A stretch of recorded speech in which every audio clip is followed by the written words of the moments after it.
Introduce self-supervised speech representation learning, and I know the slides are very long, but I'll try my best to keep the presentation concise as possible. And also, I assume that some of you guys have worked on speech models twice, so maybe you guys are familiar with it, or maybe know better than me. But I hope this seminar gives you a good overview of self-supervised speech representation learning. And one thing to notice that this is not a deep exploration of each model, but just the brief overview of what the model key point is. So yeah, the very first question could be, why do we need it? The obvious answer is the limitation of the supervised learning with the transcribed data. So for example, such techniques may not be able to apply to dialects or language with low resource. And there's even language without the text, so of course we need some kind of model that can handle that too. So yeah, if you have read some paper on speech self-supervised learning, especially on phonic discovery or word discovery, you might often see the story about the infants, because infants are in fact very great self-supervised speech learner. Even 3 years old kids can learn a new word just from listening, even they have almost no knowledge about their language. So what inspired from this, the researchers tried to make such model that can learn from low-level acoustic events to high-level linguistic information just from the audio signals or spectrogram, like infants do. And such latent features are called the representation of the speech. It is considered desirable for those speech representation to be disentangled, invariant, and hierarchical. So if you think about it, speech is a very information-rich data. Not only it contains the contextual information, it also contains who the speaker is, how the speaker feels, or how the speaker talks, or even what kind of noise are coming from the surrounding environment, or something like that. And so while it is important to disentangle those kind of informations and also isolate the desired one for our downstream text. Furthermore, invariance of those features is important for stable performance in the downstream text. So you don't want the feature for words, latent representation for words, for example, to be variance, different for each speaker or each environment, because it will cause performance degradation in ASR tests, for example. Hierarchical means that it can capture features from low level to high level. This is desirable because different tests require different level of information. For example, speaker identification requires low level acoustic information, while speech translation will require high level semantic linguistical information for it. So, okay, so what's the deal? We have successful self-supervised learning model in NLP and also in computer vision. Why don't we use them? The problem is that the speech has different characteristics with the computer vision and NLP. So such techniques cannot be directly translated to speech domain. So most importantly, speech is a smooth variable length sequence with no obvious segmentation. So it is very difficult to translate the CV and NLP techniques directly. Even each unit has very different spans of the span and length, and we do not have explicit way to make boundaries between them. And also they're continuous and thus have no such a thing as a discrete vocabulary speech. And also speech tests are very diverse and it could require mutually orthogonal information. So take an example of the speech recognition and speaker recognition. For speech recognition, it requires the context feature which is invariant over the speaker. On the other hand, speaker recognition requires a speaker feature which is invariant over the context. So those should be some consideration if you want to approach speech representation learning. Yeah. So how do we actually approach it?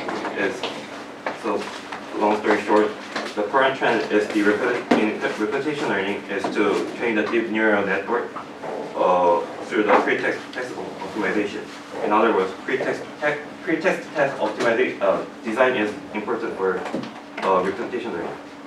In speech, there are mainly three categories of representation and pretext text, which is the generative, contrastive, and predictive task. The generative task aims to generate the input data from the limited field. For example, reconstructing the input data from corrected ones, or predicting the future inputs based on the past inputs, or predicting the masked inputs based on the unmasked ones. So these three are called auto-encoding, auto-regressive prediction, and mask reconstruction. There are a lot of generative approach models, but I will just briefly introduce three of them. And also, it is important to keep in mind that the term generative in this slide differs from the term generative models, which learns the distribution that allows to sample new data. Yeah. The VQVA might be, I think it might be the famous one in the auto-encoding model. It's the variant of the VAE, which is made of encoder, which encodes the input into the latent distribution space, and then from the sampled data from that latent distribution, the decoder tries to reconstruct the original input. However, instead of modeling the continuous distribution, the vector quantized VAE tries to model the discrete distribution of the data feature, which we call codebook here. So, for example, if the encoded continuous feature is HT here, then among the codebooks we find the most similar or most closest code word here in this example, and this will be the quantized feature for the times the t, and used to reconstruct the origin data. The loss function is composed in three parts, which is reconstruction loss, and the codebook loss, and the commitment loss. Reconstruction loss is obviously about how well it reconstructs the origin data, and codebook loss and commitment loss, you can see that it uses the stock gradient function to make the gradient flow to each codebook vector and the encoder.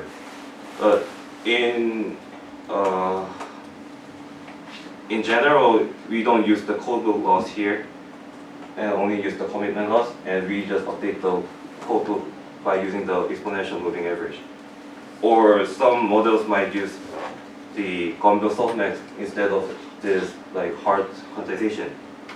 But the key point is that it tries to bridge a gap of the continuous characteristic of speech and this discrete distribution. And also, it works as a regularization because the information is lost during the quantization. And as a result, it can act something like information bottleneck. So because this vector quantization method is used not only in this VQVA, but also in various models.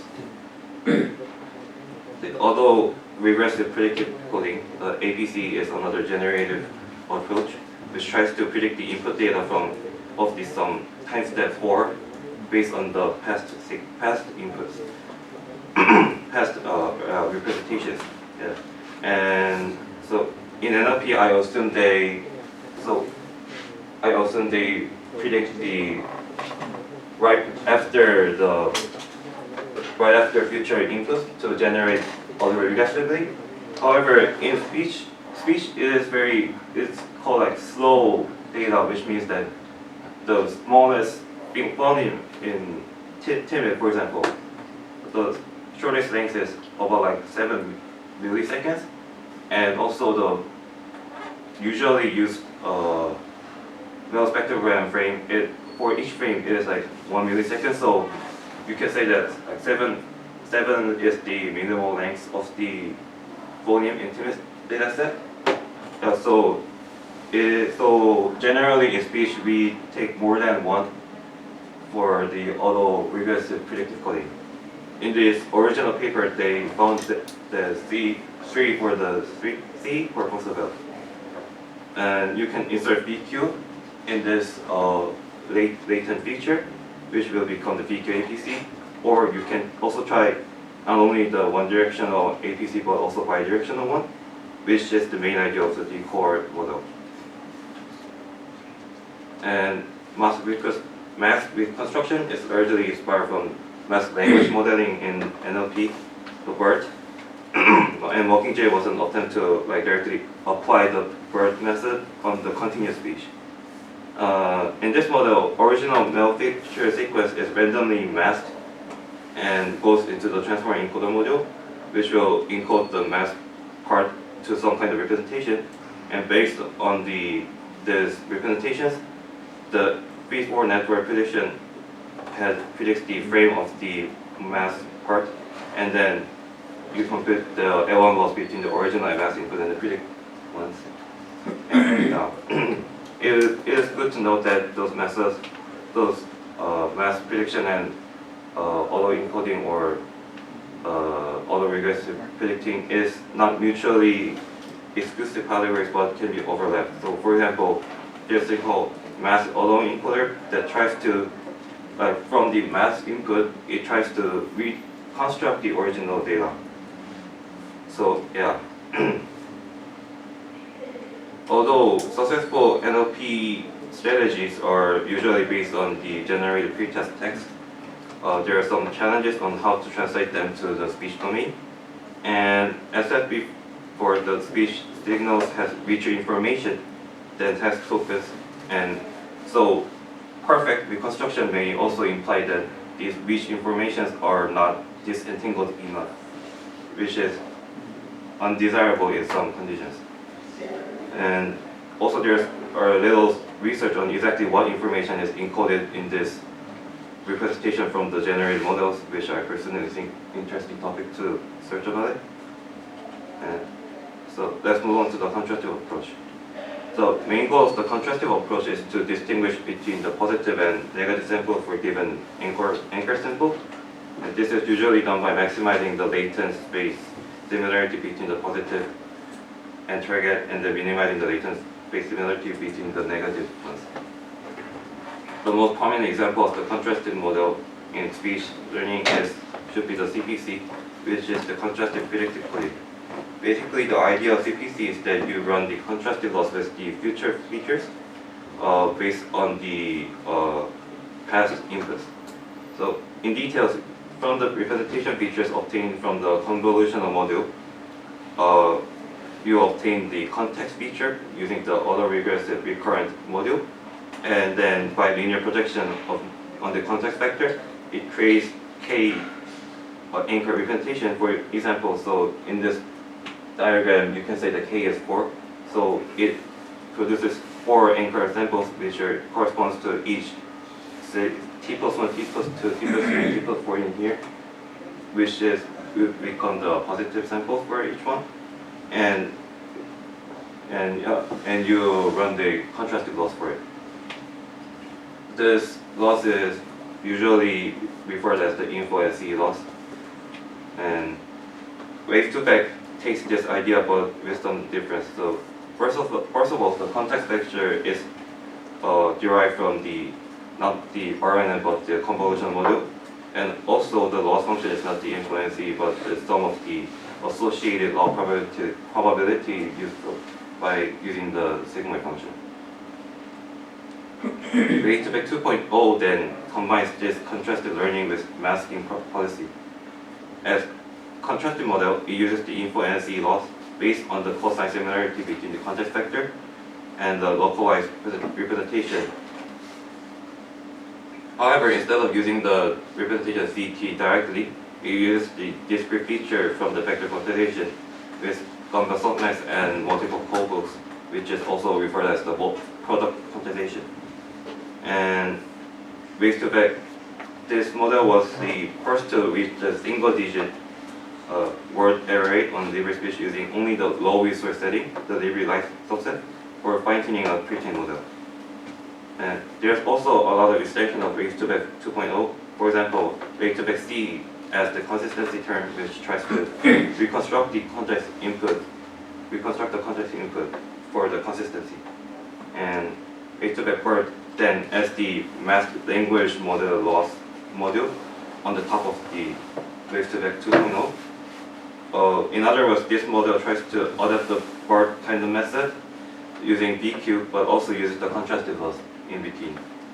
According to the original study, this contrastive loss is needed because if there's no contrastive loss, then the MLM loss will have a full control on the quantization, which can lead to the codebook collapse like a trivial solution. For example, so if you encode all signals into one code word, then MLM loss can be, it's just trivial because you just have to predict to that code word. So to prevent this, you need contrastive loss in this module. And speech simulator is basically simulator for the speech, which is the method to use data augmentation to produce the positive sample for the contrastive learning. But this model also combines the reconstruction policy with this contrastive strategy. So although representations learned from this contrastive approach have proven to be effective for a wide range of downstream applications, there are still some challenges. So for example, the contrastive strategy might have indirectly make the feature invariant on some kind of learned representation. So for example, if you use the within speaker, not the upper speaker, but within speaker contrastive learning for a hard sample, you can indirectly have some kind of speaker invariance on that representation, which could be desirable or undesirable for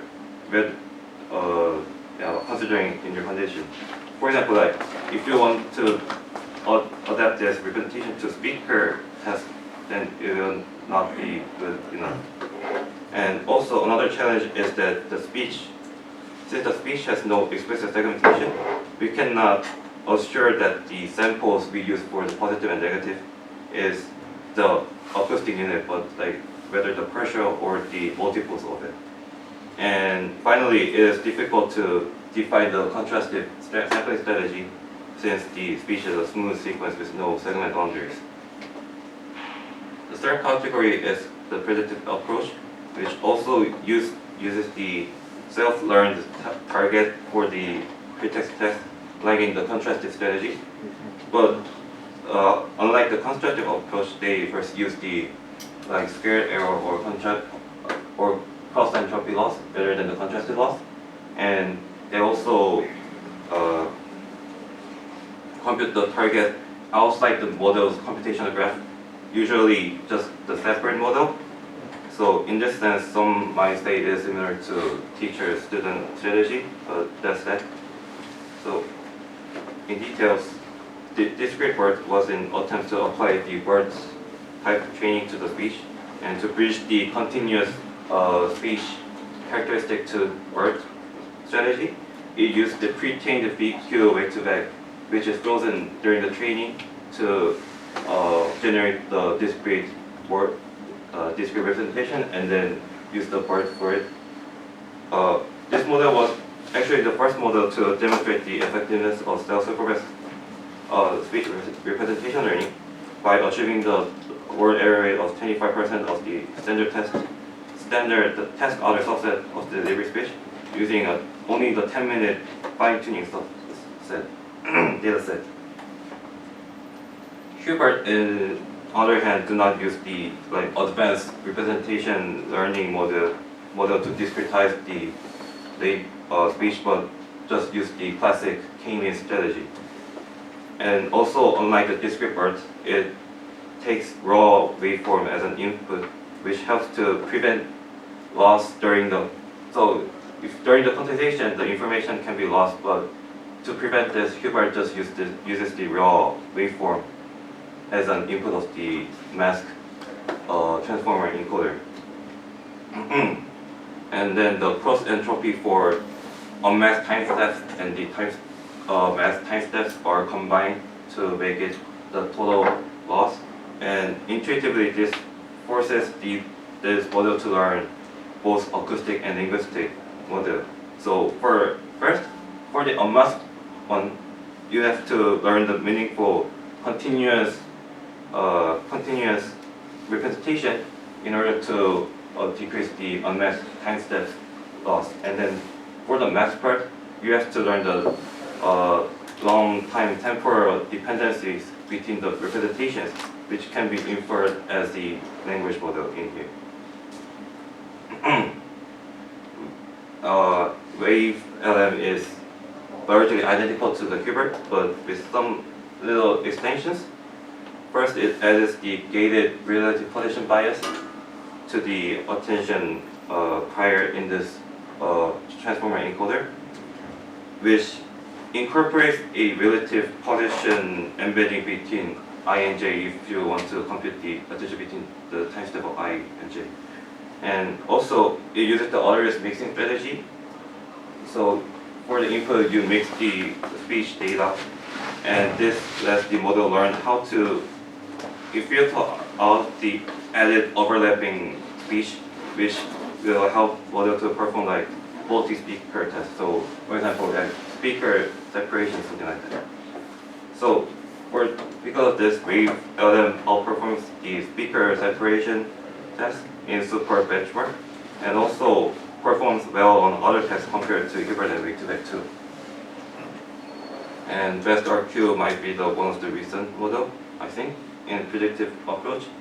It uses the Xavier initialized linear projection and then the randomly initialized codebook, and then you froze it to make it constant discrete labels for each iteration, and this model then tries to predict the label for the math part using the ASN encoder.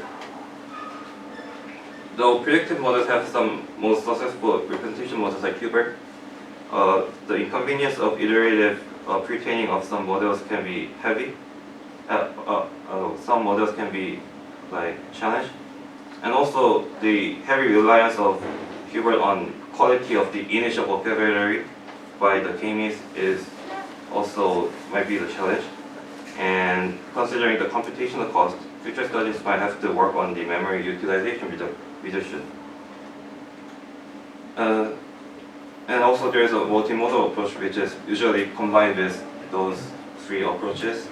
The idea is that different modality can provide supplementary information for each other, and also reduces the effect of the noise. So for example, if you only use the speech data, the noise in the speech data has much more influence, but if you take the image data, then it can kind of reduce the effect of the speech noise. In case of speech representation learning, there is called intrinsic modality and extrinsic modality. The intrinsic modality is something that came from the same source with the speech. So for example, like base of the speaker or lip movement, which is used in the AV Hubert here.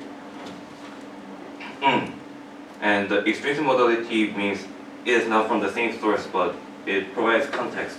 So for example, there's something called spoken caption, which there's an image that matches the speech and shows what this speech is possibly describing. So typical approach in multimodal strategy involves like learning a neural representation encoder for each modality and then run the multimodal contrastive loss. For example, this is the res VQ to learn the phoneme representation, and here there's a separate encoder for each image and the audio. So those image and audio are like paired because they're spoken caption, and then with this representation they run the contrastive loss to match the pair closer and then push away the imposter caption and image. Other choice includes like masked version softmax loss or mask prediction loss, and those models are typically evaluated with the cross-model retrieval. However, those multimodal data have relatively shorter supply than just using the speech data, so they can be the challenge. So how much does this model do then? So we'll first compare the performance on the ASR downstream test on libre speech test cleans. For this, the models are pre-trained and models are pre-trained with their recipe and fine-tuned with the supervised objective with 960 hours of libre speech or 100 hours or 10 hours, 1 hour or 10 minutes, the labeled libre speech data set for the fine-tuning. I know the figure is kind of hard to see, so I will show the close-up very soon. So for the baseline model, this use the log-mail filter bank, which is the popular feature used in the speech domain. And also we will compare them with the semi-supervised models, which first train on the labeled data set to annotate the unlabeled data set, and then subsequently train on combined golden and self-annotated label speech pairs. This includes like iterative pseudo-labeling or self-training, the noisy student, etc. And the current state-of-the-art model in this label speech test clean is the conformer access storage with the noisy student. So this combines the self-supervised learning strategy with various other techniques, including the self-training from the semi-supervised learning. So first of all, for the 960 hours fine-tuning, first of all, the largest self-supervised learning models like Way2Back2, large or Hubert XR shows competitive result in compared to the current state-of-the-art here, and yeah, you can see it is not very close, but it is kind of competitive. But the real benefit of the self-supervised learning becomes more evident when the labeling resource becomes scarce. So compare with this 100 hours with just the 1 hour or 10 minutes labeled data set for the fine-tuning. You can see that Way2Back2 and Hubert achieves lower or competitive or array with even with the scarce labeled data set for the fine-tuning. So this implies that self-supervised learning can be applied with more low resource settings. Despite their promising performances, you can think that those numbers are not that impressive. It's a slight difference than what you expected, and this is mainly due to the different downstream fine-tuning recipes for each model. So lack of the common and established mechanism to how to fine-tune and evaluate the self-supervised learning is a serious problem. So there are many researchers working on benchmarks that can address this issue. And one of them is the SUPER benchmark, which is the benchmark for speech representation downstream test evaluation, including the speech recognition or the keyword detection or semantics or multi-speaker test, something like that. You can check the leaderboard in the SUPER website, and you can see that the Wave LM, which was shown to be good at multi-speaker tests and other tests, has the highest rank here. Also, SUPER provides some visualization for the comparison to, which I think personally quite neat. And other benchmark we can consider is the Zero Speech. Zero Speech tries to build a dialogue. Ultimate goal is to create the dialogue system directly only using the raw audio. So in the text audio setting, the dialogue system can be broken down into phone recognition or ASR, TTS, and language modeling. And the Zero Speech corresponds to each test with the text-less setting, which becomes acoustic image discovery, spoken term discovery, the discrete resynthesis, and spoken language modeling. And I'm currently studying on this acoustic image discovery, which goal is to find a discrete representation set of the phone-like latent representation that contains like disentangled linguistic information. And BQ and CPC are often used, and recently I think there's an attempt to use the transformer encoder like part. Yeah. 저 너무 빠른 거 아니야? 벌써 여기. So from now on is the part where things are getting interesting, I think personally. So we have seen lots of speech representation models that tries to extract either linguistic information or acoustic information. But what information is encoded inside them could be the interest. So in the one interesting research showed that the transformer encoder of the pretext Way2Back2 shows like autoencoder like behavior. In other words, the low-level acoustic features are encoded during the low layers, and then the phonetic features and semantic features, the high-level informations are encoded in the deeper layers. Wave and people also analyzed the weight of the transformer layers in Hubert and their model, and they found that they also shows the similar results. So, for example, in the speaker identification, it heavily uses on the relatively shallower layer, but in ASR, it uses more deeper features from the deeper layer. And BirdPhone is a model that combines the math language modeling and phone-based CTC loss, and they did a similar layer-wise weight analysis. And they found that the deeper layers were more used for language identification, but for the speaker identification, they use specific. You can see there's specific peaks on it in 6th layer, 9th layer, and 12th layer, and this could imply that the speaker identification for the test, the model combines low-level and high-level information to run it. And lastly, this paper shows the visualization of the CPC features from the 6 speakers, and you can see that here the first visualization is the per utterance mean of the CPC features, and you can see that they're clustered by their speakers. So, so it implies that the per utterance mean of the CPC features captures the speaker information. This could be desirable or undesirable depending on whether you want the linguistic information to be disentangled from the acoustic speaker information. So it should be considered and studied deeply. So yeah, there still need a lot of study about the information encoding inside the representation, especially when we want our representation to be disentangled and hierarchical.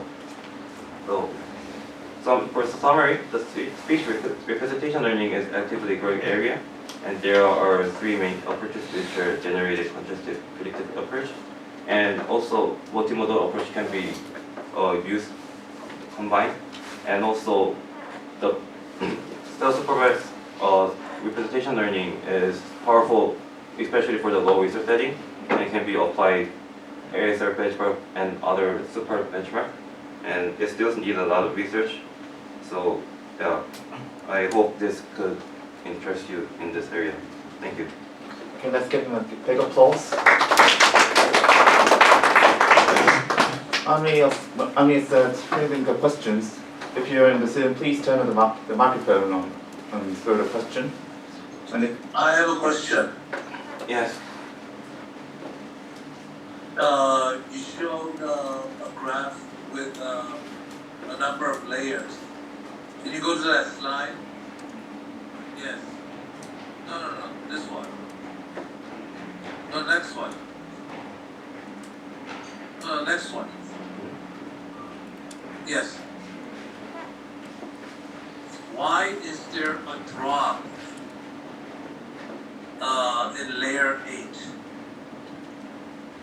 And then you have a drop again at layer 10 and 12. So I think so. The authors think that this implies that it uses not just the random low layer representation, but it combines the low level information, but also the high layer information. It combines it from the specific layers.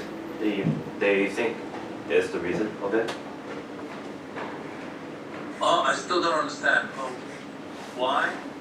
So as you go from layer 1 to whatever layer, you should get a steady increase. Why is there a drop in this particular layer? I'm not sure what is confusing, but so I think for the speaker identification, the representation combines the layers specifically from 6 and 9 and 12 to run to perform the speaker identification, and that's the reason of this kind of peak in this graph. Okay. Are codes available for some of these things? Yeah, I think most of them are available. Most of them are available, I see. I didn't check if all of them are available, but yeah, I think most of them should be available in public. Okay. In the future, I would like students to run these codes that are available and try to reproduce the results that was shown in the paper. I think that would be good exercise.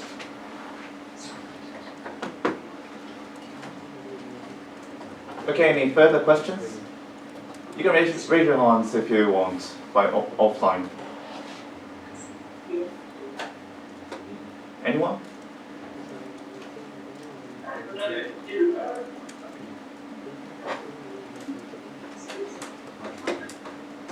Okay, if not, then thank you for the nice presentation, and see you next week.